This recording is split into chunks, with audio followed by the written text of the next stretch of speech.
après la pandémie, étant donné la, je l'ai plus sous la main, c'est pas grave, je veux m'en souvenir, et étant donné les restrictions sanitaires qui ont fait que il n'a pas pu y avoir de spectacle, il n'y a pas pu y avoir de culture pendant quasiment un an dans les Hauts-de-Seine. Qu'est-ce qu'on propose sur ce sujet-là? Alors, on a évidemment tout un pan du programme qui s'appelle Sauver la culture et le tissu associatif et sportif. Est-ce que vous voulez évoquer chacun peut-être une ou deux des ambitions du programme sur la question culturelle? Dominique, peut-être, non? Tu viens de parler, donc... Allez, Joachim d'abord. Bien. Oui, effectivement, tu fais bien de rappeler que avec cette crise sanitaire et le Covid qui a frappé l'ensemble du territoire, des pans entiers ont été frappés. Des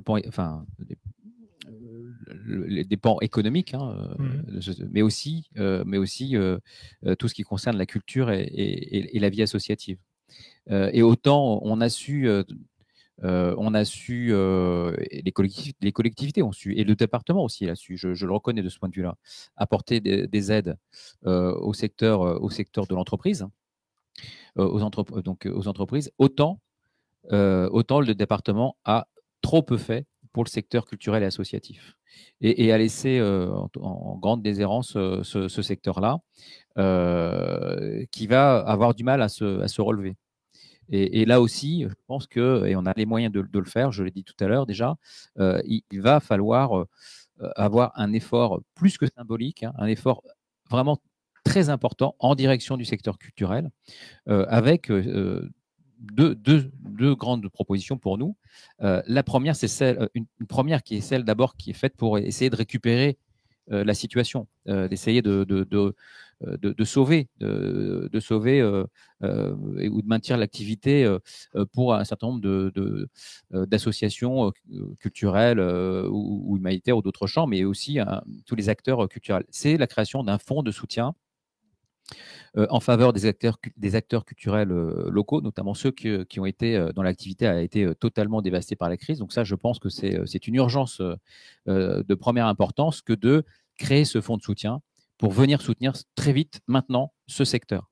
Quand on parle du secteur, concrètement, ça veut dire qu'on parle des associations, on parle des acteurs, des artistes intermittents, voilà, on parle ceux qui font la culture. Enfin, ceux qui font l'art et la culture. Ceux qui font la culture, je pourrais dire les acteurs culturels locaux, donc les associations, les compagnies de théâtre, les structures organisées, voilà, qui n'ont pas été soutenues. Certaines l'ont été, notamment les compagnies nationales l'ont été, mais les compagnies locales, départementales ne l'ont pas été, ou en tout cas l'ont été insuffisamment.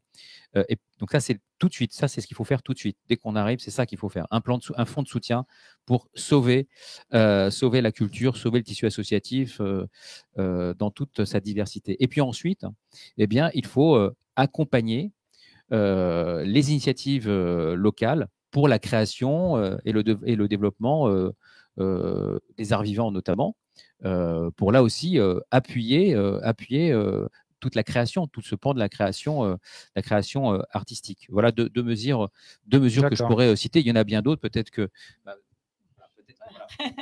Allez, je prends la Virginie, suite des prends la autres, suite. Ensuite, on aura une autre question sur un tout autre sujet. Comme j'avais commencé sur le collège, on continue sur le collège. Ouais. Donc, on a comme idée de développer, donc parce que voilà, il faut donner des espaces pour que les artistes puissent créer et montrer leur art aussi. Donc, on n'est pas que dans le soutien, mais bon, il faut aussi, les soutenir en leur permettant de créer et de faire un lien aussi avec les jeunes. Donc, ça c'est donc développer des résidences d'artistes dans les collèges. Donc, ça serait une de nos propositions, et d'appliquer une sorte de 1% artistique qui permet de commander des œuvres d'artistes dans le cadre de chaque nouvelle construction publique. Donc, c'est des projets très précis, des propositions très précises. Donc, ça, c'est pour le service culturel. Et puis, l'associatif aussi, on a un volet pour les associations plus générales. Donc, c'est pas que les associations culturelles. Mais on sait très bien qu'un des problèmes des associations, c'est une année, on a une aide et puis après, on l'a plus. Et puis, voilà, donc c'est difficile de voir, de mener des projets à long terme. Donc, c'est d'avoir des aides pérennes. Il faut voir comment on les détermine, mais dans le cadre d'une charte d'engagement réciproque et pour que les associations se sentent soutenues tout le temps sur le long terme et puissent envisager des projets, voilà.